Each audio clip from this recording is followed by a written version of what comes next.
बच्चों देखिए question number 97 में है कि कहता है correct configuration of the following molecules. ठीक है, इस मॉलिक्यूल का हमें आरएस कॉन्फ़िगरेशन बताना है। तो आप जानते हो कि आरएस कॉन्फ़िगरेशन लगाने के लिए हम सिप रूल लगाते हैं। तो सबसे पहला नंबर क्या करेंगे, यहाँ पर ऊपर वाले कायरल सेंटर पर लगाते हैं। देखिए ऑक्सीजन का एटॉमिक नंबर सबसे ज़्यादा है तो प्रायोरिटी में ये सबसे ज़्यादा होगा। हाइड्रोजन का जो है सबसे कम है तो ये 4 होगा बच्चों। ठीक है, अब बात करते हैं सेकंड, ये होगा या ये होगा। देखिए कार्बन तो सब इसके पास भी है, इसके पास भी है। इसके पास कार्बन के बाद हाइड्रोजन है और इसके बाद कार्बन के पास ऑक्सीजन है। तो सेकंड प्रायोरिटी पर ये होगा और थर्ड प्रायोरिटी पर ये होगा। ठीक है, तो 1 2 3 आपको जो है कुछ इस तरह से देखने को मिल रहा है। 1 यहाँ पर है, 2 यहाँ पर, 3 यहाँ पर और 4 यहाँ पर। ठीक है, तो 1 2 3 देखिए आपको क्लॉकवाइज घूमना पड़ रहा है तो ये एस कॉन्फ़िगरेशन होगा। ठीक है, तो कहने का मतलब है कि इस वाले कार्बन का एस कॉन्फ़िगरेशन हो गया, इस वाले कार्बन का 2s हो गया। उसी प्रकार से अगर आप नीचे वाले कार्बन में आकर देखें तो आप बहुत आसानी से बता सकते हैं। ये 1 होगा बच्चों, ये 2 हो जाएगा, ये 3 हो जाएगा। अब देखिए 1 2 3 जो है एंटी क्लॉकवाइज चल रहा है। ठीक है, 1 2 3 एंटी क्लॉकवाइज चल रहा है तो एंटी क्लॉकवाइज में क्या होगा बच्चों, एस ही होगा। ठीक है, तो इसका कॉन्फ़िगरेशन एस मिला। कहने का मतलब इसका भी कॉन्फ़िगरेशन एस है और इसका भी कॉन्फ़िगरेशन एस है। तो ये हो गया 2s 3s। Option number A इसका करेक्ट आंसर है। अब हम बात करेंगे क्वेश्चन नंबर 98 में। कहता है मैक्सिमम इनॉल कंटेंट। ठीक है, मैक्सिमम इनॉल कंटेंट। देखिए बच्चों यहाँ पर एक बात हमेशा ध्यान रखिए कि अगर एक ही C डबल बॉन्ड O दिया हुआ हो तो basically C double bond O का बॉन्ड स्ट्रेंथ बहुत ज़्यादा होता है। ठीक है, तो ये ज़्यादा स्टेबल होने के कारण जो है ना अपने आप को इनॉल फॉर्म में कन्वर्ट नहीं करेगा। कहने का मतलब ये कीटो फॉर्म में ही ज़्यादा स्टेबल है। तो A और C दोनों में तो यही हालात है, लेकिन B और D में देखिए तो बेसिकली क्या है कि यहाँ पर बच्चों होता क्या है कि जब हम इसको इनॉल फॉर्म में कन्वर्ट करते हैं, ठीक है, जब हम इसको इनॉल फॉर्म में कन्वर्ट करेंगे तो यहाँ पर डबल बॉन्ड बनेगा और यहाँ पर ये OH बनाता है और यहाँ पर देखिए C डबल बॉन्ड O।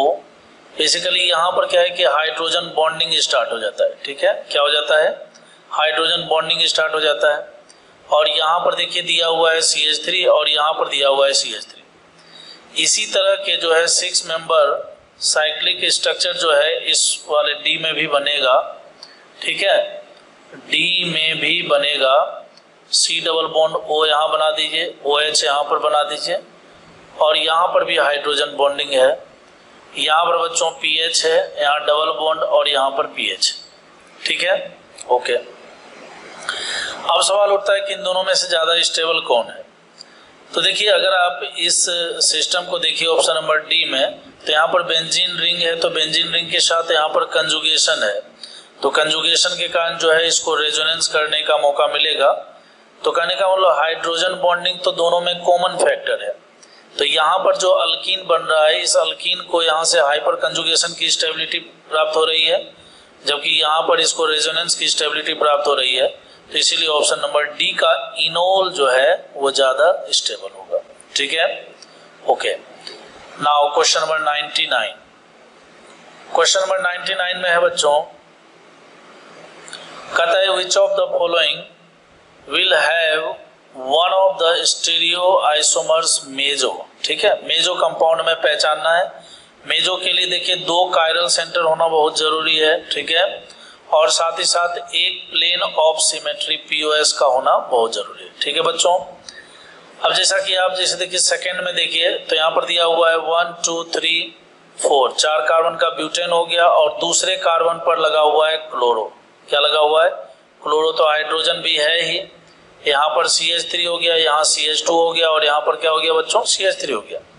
अब आप गौर से देखिए तो यहाँ पर एक ही कायरल सेंटर है और चूंकि एक ही कायरल सेंटर है तो मेजो का तो बात ही खत्म हो गया। मेजो के लिए सबसे पहली बात, सबसे पहला कंडीशन होता है कि 2 कायरल सेंटर होने चाहिए कम से कम और साथ ही साथ प्लेन ऑफ सिमेट्री होना चाहिए। तो ये बेसिकली मेजो नहीं है, ये ऑप्टिकली एक्टिव कंपाउंड है। मेजो जो है ऑप्टिकली इनएक्टिव कंपाउंड होता है। सेकेंड में देखिए क्या दिया हुआ है, 2,3-डाइक्लोरोब्यूटेन। तो देखिए यहाँ पर जो है ब्यूटेन बनाइए सी, यहाँ पर जो है क्लोरो लगा लीजिए, यहाँ भी क्लोरो लगा लीजिए, ठीक है। और उसके बाद इस तरह से यहाँ हाइड्रोजन और यहाँ भी हाइड्रोजन, ठीक है। तो यहाँ पर देखिए 2-2 कायरल सेंटर भी दिख रहा है और इसमें आपको जो है ना प्लेन ऑफ सिमेट्री भी दिखेगा। जब आप इसके स्टीरियो आइसोमर्स बनाएंगे तो टोटल 3 स्टीरियो आइसोमर्स मिलेंगे और उन 3 में से एक जो है मेजो कंपाउंड आपको मिलेगा, ठीक है। किसके कारण? प्लेन ऑफ सिमेट्री के कारण। तो ऑप्शन नंबर बी इसका करेक्ट आंसर है। 3 में देखिए क्या दिक्कत है, सी में 2,3-डाइक्लोरोपेंटेन है। तो आप क्या कीजिए, इस तरह से पेंटेन बना लीजिए, ठीक है। और यहाँ पर क्लोरो लगाइए और यहाँ पर क्लोरो लगाइए, ठीक है। तो कहने का मतलब है कि कायरल सेंटर तो मौजूद है यहाँ पर, ठीक है, लेकिन इसमें प्लेन ऑफ सिमेट्री मौजूद नहीं है, ठीक है। कुछ भी कर लेंगे प्लेन ऑफ सिमेट्री यहाँ पर आपको नहीं मिलेगा। वो इसलिए क्योंकि इधर मिथाइल ग्रुप लगा हुआ है और इधर इथाइल ग्रुप लगा हुआ है।